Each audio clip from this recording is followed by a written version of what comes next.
संबोधन। Sir please.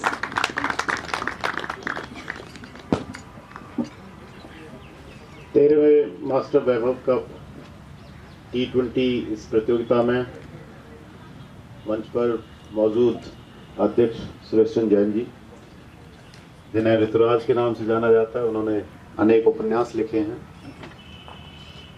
Shri Yudhvir जी, जो उत्तर प्रदेश में क्रिकेट को बढ़ावा देने के लिए, स्थापित करने के लिए और विश्व में उत्तर प्रदेश के क्रिकेट खिलाड़ियों को पहचान देने के लिए बहुत महत्वपूर्ण भूमिका निभा रहे हैं।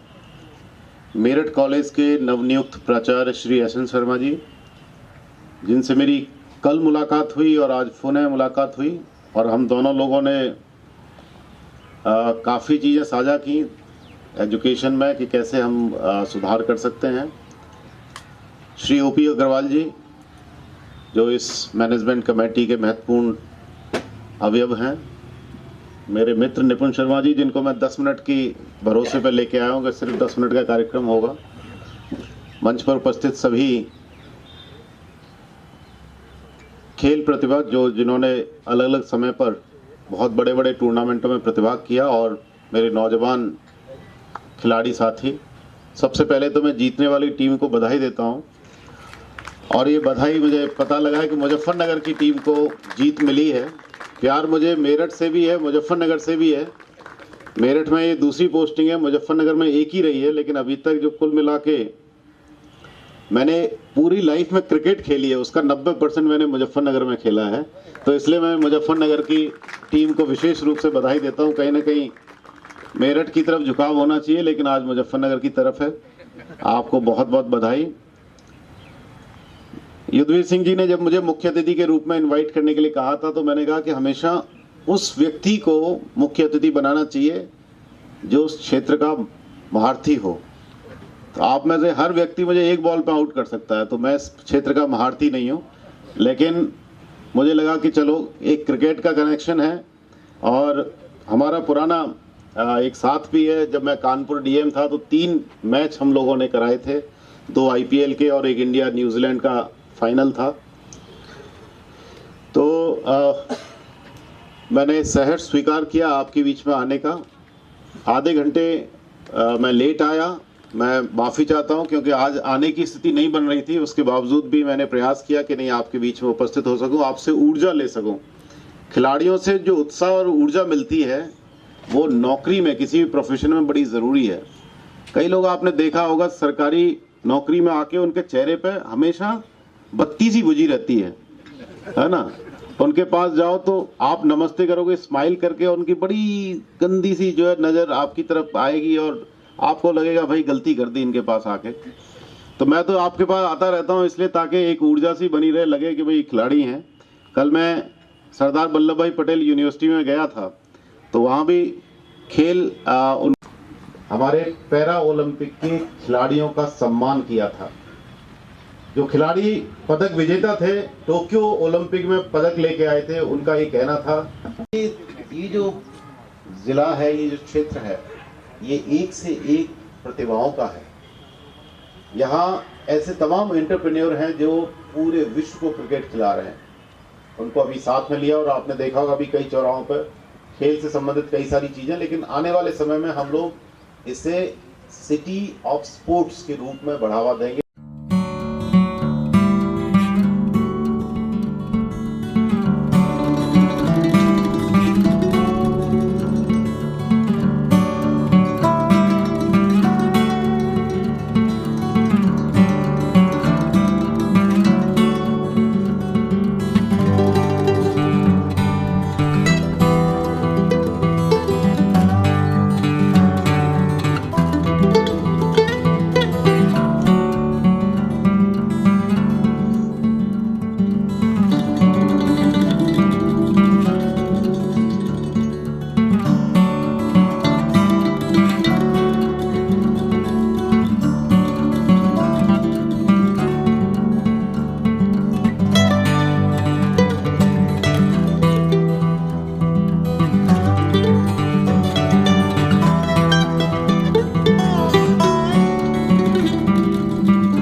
सिंह 2005 बैच का आईएएस अधिकारी हूँ और अभी आयुक्त मेरठ मंडल यानी कमिश्नर मेरठ डिवीज़न के पद पर कार्यरत हूँ।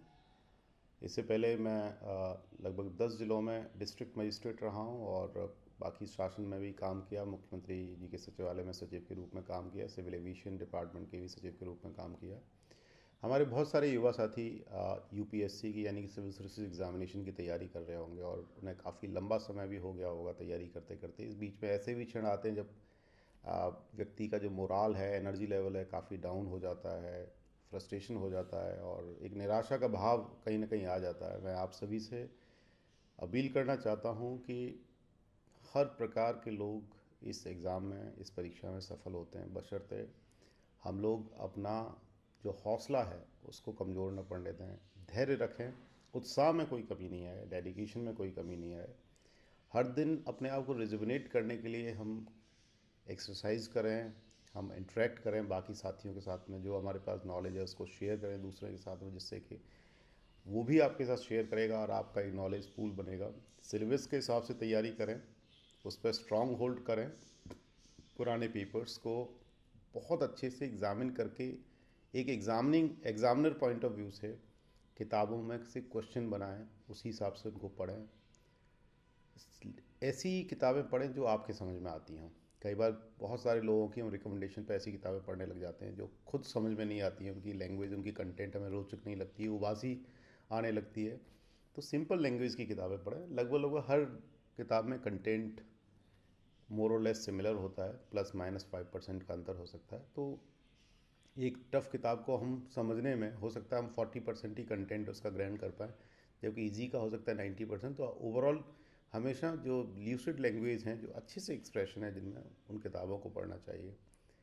अपने साथियों के साथ में डिस्कशन ज़रूर करना चाहिए। फ्रेंड्स के साथ इंटरेक्शन करने से हमारा कॉन्फिडेंस लेवल, हमारा नॉलेज का लेवल और बहुत सारे इश्यूज ऐसे आ जाते हैं कि आपके दोस्त ही उसमें से कुछ सवाल पूछ लेंगे, क्रॉस क्वेश्चन पूछ लेंगे और उसकी फिर आप ढूंढ के तैयारी कर लोगे तो कॉन्सेप्ट आपका बहुत एलेबोरेट हो जाएगा, बहुत वाइड स्पेक्ट्रम उसका कवर हो जाएगा।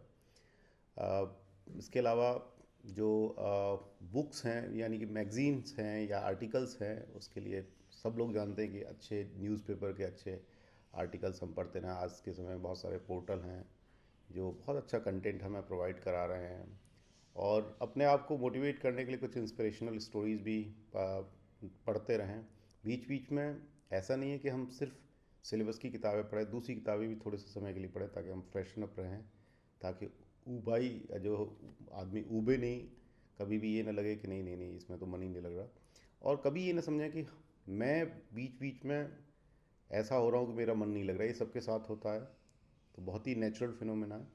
और मैं आपको एक विश्वास दिलाना चाहता हूँ कि किसी भी विपरीत परिस्थिति में इस एग्ज़ाम को क्वालिफाई किया जा सकता है और बहुत फेवरेबल कंडीशन वाले भी लोग इस एग्ज़ाम को क्वालिफाई नहीं कर सकते। अंतर रहता है कि जो विपरीत परिस्थिति वाले हैं उनमें संघर्ष करने की क्षमता होती है, हर परिस्थिति में हार न मानने की एक दृढ़ संकल्प होता है। तो जिसमें दृढ़ संकल्प है, जिसका डिटर्मिनेशन है कि हार नहीं माननी है। मैं कहाँ हूँ, किस जगह पढ़ रहा हूँ, किस मीडियम से पढ़ा हूँ, किस स्कूल से पढ़ा हूँ, कैसी मेरी फैमिली बैकग्राउंड है, इट डजेंट मैटर। मैं कोचिंग अफोर्ड कर पा रहा हूँ, नहीं कर पा रहा हूँ, मेरे पास कौन सी बुक्स है, इट डजेंट मैटर।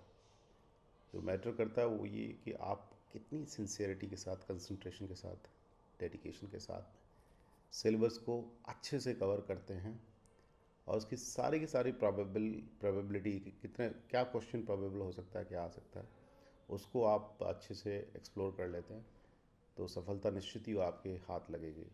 मैं पुनः आप सभी को बहुत बहुत शुभकामनाएं देता हूँ। और जो सिविल सर्विसेज है, that is not the only option in your life. ये भी होना चाहिए, अगर नहीं तो कोई और, लेकिन जब तक इस मैदान में डटे हैं उसमें हार नहीं माननी है। All the best, God bless you.